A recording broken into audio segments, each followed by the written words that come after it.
Bonjour mon ami. Il y a des saisons où l'on ne reconnaît plus sa vie. Le divorce en fait souvent partie. Ce n'est pas seulement une rupture avec une personne. C'est parfois une rupture avec des rêves, une identité, une stabilité, et même avec soi-même. Peut-être que tu aimes Dieu, mais aujourd'hui tu te sens brisé incompris, ou incomprise fatiguée. Si c'est ton cas, ce témoignage est pour toi. Après le divorce, j'ai connu la solitude même entourée, la culpabilité, ai-je tout raté, la peur de l'avenir.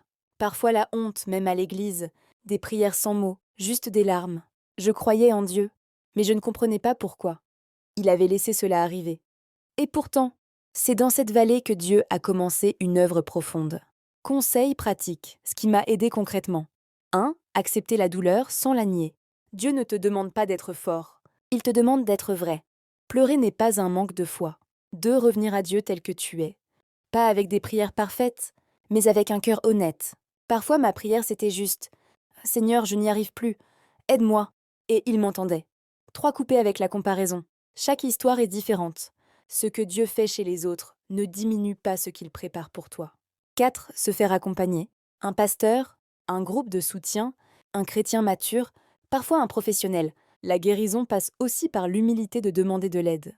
Dieu ne restaure pas seulement la situation, il restaure la personne.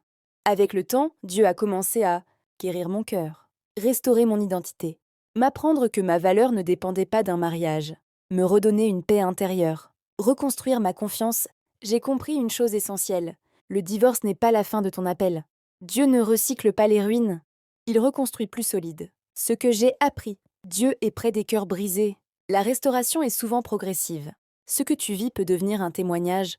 Ton avenir peut être différent, mais il peut être beau. L'espérance après le divorce. Si tu traverses un divorce aujourd'hui, écoute ceci.